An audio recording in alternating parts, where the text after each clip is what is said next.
maternity bill, which is being cited as a key achievement by the centre, giving working women 6 months of paid maternity leave, even in the private sector.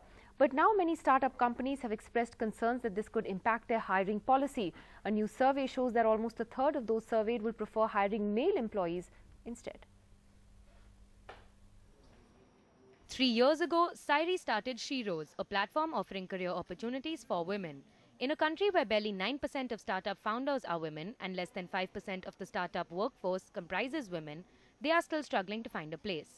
And now there are concerns the new maternity bill, which increases leave to 6 months for new mums from the present 3, could make it even tougher for women to be hired here, especially for early-stage startups where roles are largely action-based and a 6-month absence could be a deal-breaker. Most startups, don't add up on the women and workforce numbers. And now if you take into account, these provisions, my feeling is that it's not going to be very practical for some of them. Women employees say that their future with startups seems uncertain now. I wouldn't join the startup if I was planning to have children and I knew that they were not going to adhere to the bill. According to a survey by citizen engagement platform Local Circle, who surveyed 4,300 startups and SMEs, 40% said they will consider the new bill while hiring, and 26% will prefer hiring male employees, while 22% said it would have no impact on their hiring policy altogether.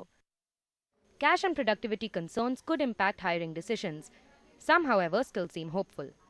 Now I have a 14-month-old, and I feel like it really helped me to be part of this startup ecosystem where I could juggle both motherhood and work. Only 23% of women in India are a part of the workforce, compared to 75% of men, according to the Economic Survey 2015.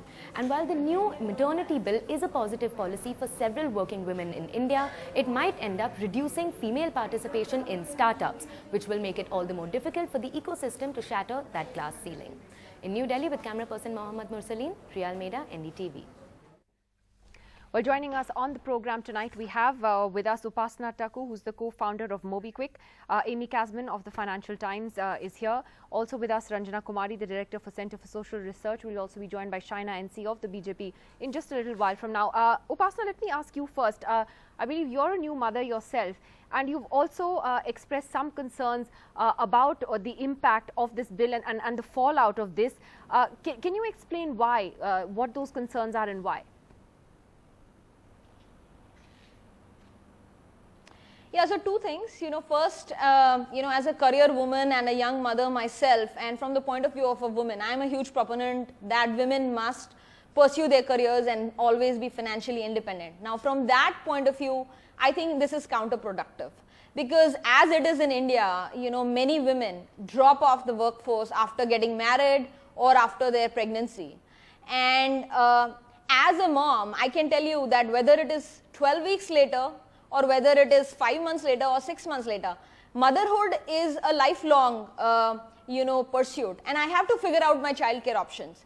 Having a 6-month comfort zone might actually make it more difficult for women to come back to the workforce. The acceptability both from their family as well as from the society and organizations being open to them. So from that point of view, I think that stepping out of your career for 6 months could be counterproductive. And if it is the law, then I think people will use it and it will, in their long term, be counterproductive. But Upasana, as an entrepreneur I'll just interrupt there briefly. I'll just interrupt there briefly to tell you that at NDTV, for instance, we've had 6 months of maternity leave since I joined nearly 20 years ago. And this is a company that is largely very woman-driven. Sonia Singh is the editorial director. She's taken maternity leave more than once and she's done all right. So, this is just an example of how, women can still take that break, look after their kids, come back and still do well in their careers. It doesn't mean that your acceptability is necessarily any less. Upasana. So I'm trying to represent the tech sector, where the number of women would be 1 in 10 or 2 in 10 at the max, right? I'm not from the media sector or the journalism sector. Now, in this sector, I think the impact would be significant. And what I mean, the bill is in a positive direction, but what might actually be better would be a 3 months mandatory leave followed by additional 3 months where the employer and employee can figure out whether a mom needs more unpaid time, wants to work 50%, wants flexibility to work from home. Those would have been more realistic options. So if I think back 6 years ago when I had 10 people in my company, 2 being women, you know, if 1 or 2 of them are out of the office for 6 months at the same time and by law, you know, I have to wait for them, I think that would be a huge cost burden for a company, and it will impact the employability. No, you make a good point about the fact that because it's the tech sector, the impact is quite different. And you know, Amy Kasman, if you look at other countries, I mean, the United States actually doesn't have any paid maternity leave.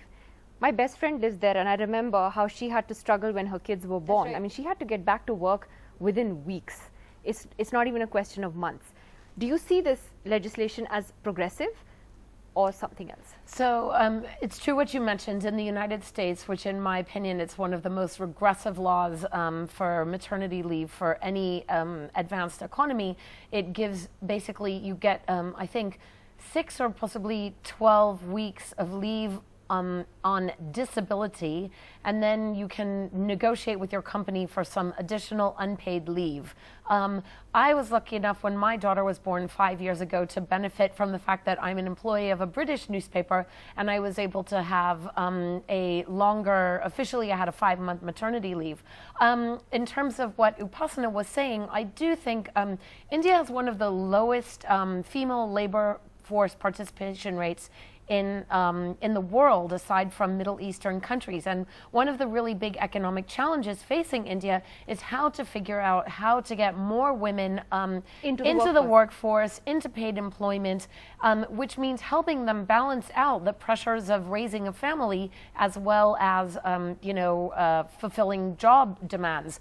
I think that it's possible that for women that are in larger companies, allowing them to have a longer maternity leave so that they can learn to manage the care of an infant, a newborn, and get over the sleep hurdle and then return to work within a 6-month frame seems to have the potential of encouraging more people to think it's possible for them, whereas the sense that you would have to go back to work after just 3 months may encourage women to feel that, like, it's just too much, how can they possibly manage, and they drop out. India has a very high rate of professional women simply dropping out after having babies.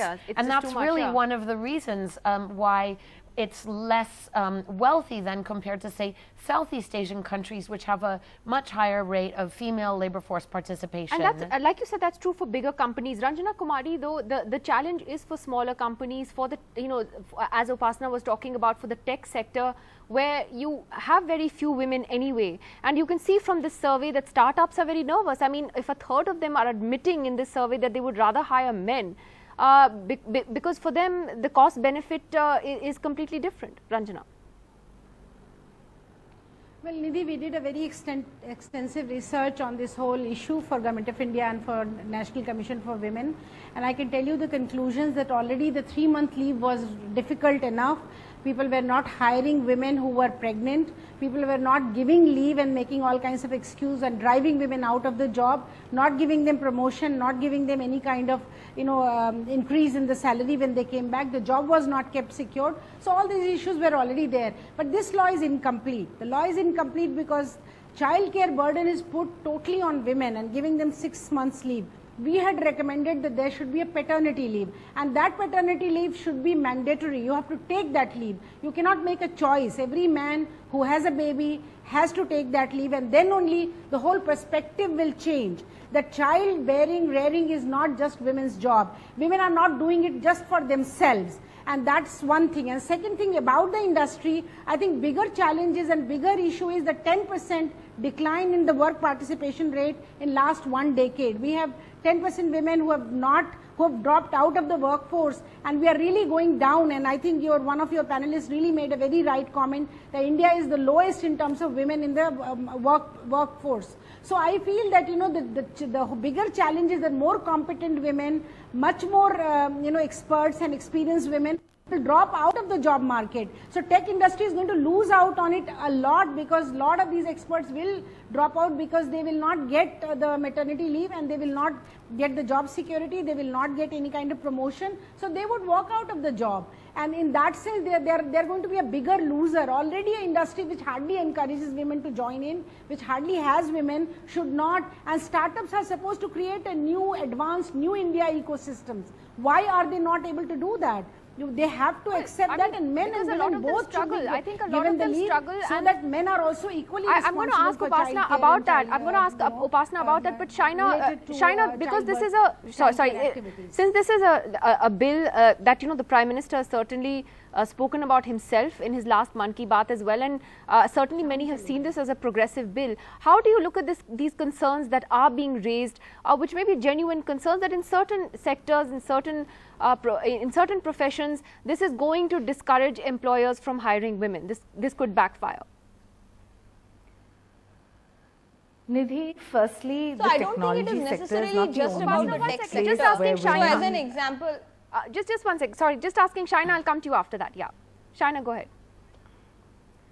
Nidhi, I don't think the technology sector is the only place where women work today. Look at the amount of, corporates where women are working. And if you take, for example, 3 companies I'd like to highlight, Hindustan Lever or a Godrej or an HCL, they were already giving 24 weeks leave to women who were pregnant or wanted maternity leave just after delivery for reasons best known to all of us. All of us have been working mothers, and there have been different kind of ways of raising kids for different people of different stratas of society. But to suggest that the way I would have wanted to be a working mother and take my kid to work may not be a facility for one and all. If you are going to allow women to be at par with men, what does it suggest? It says that women are in a position to work from home. It suggests that a 12-week maternity leave is something that certain countries talk about. There are some others who talk about 54 weeks. Now, what has India done? India has said, what has Maneka Gandhi requested the Labour Ministry for? She has said that we need to amend this 1961 Maternity Act, because there is a need for working women in the 21st century where she is as competent as a man. It does not mean that if she has leave, she cannot work out of home or she cannot coordinate out of home. There are so many other gamuts and so many other varied options for working women in today's day and age, whether it's on your email or whether it's just facilitating your meetings via Skype.